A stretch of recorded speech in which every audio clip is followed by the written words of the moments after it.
যুক্তরাষ্ট্রের বলয় থেকে জার্মানির বের হওয়ার এখনই উপযুক্ত সময়, এমনটাই মনে করছেন জার্মানির সম্ভাব্য চ্যান্সেলর ফ্রিডরিশ মের্জ। একই সঙ্গে তার বিজয়ী দল সিডিইউ ও সিএসইউ সরকার গঠন করলে যুক্তরাষ্ট্রের আধিপত্য থেকে বের হয়ে একটি শক্তিশালী জার্মানি সহ ইউরোপীয় ইউনিয়ন গড়ার বিষয়ে তার বক্তব্য স্পষ্ট করেন।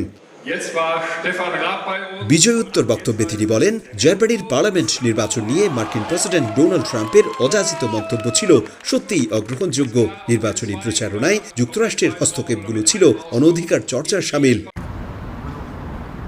বক্তব্যে জার্মানির সম্ভাব্য চ্যান্সেলর আরও বলেন, এখন থেকে ইইউকে আরও শক্তিশালী করে গড়ে তুলতে হবে, সেটা সবার ঐক্য ছাড়া অসম্ভব। একই সঙ্গে সামরিক জোট ন্যাটোর প্রতিরক্ষা সক্ষমতা বাড়ানোর পাশাপাশি রাশিয়া ও ইউক্রেনের চলমান যুদ্ধের পরিসমাপ্তি টানতে সম্ভাব্য সবকিছু করতে সর্বাত্মক চেষ্টা চালিয়ে যাবেন বলেও জানান মের্জ। এদিকে কোনোদিনও মন্ত্রিত্ব না করা মের্জ চ্যান্সেলর হিসেবে কেমন করবেন তা নিয়ে রাজনৈতিক মহলে চলছে বিস্তর আলোচনা। তাই আপাতত জোট গঠন নিয়ে সময় দিতে চান ফ্রিডরিশ মের্জ।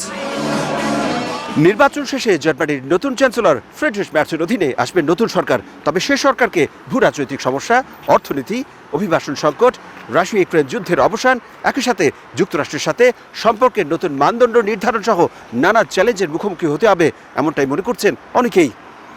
জার্মানি থেকে বিটু বড়ুয়া, সময় সংবাদ।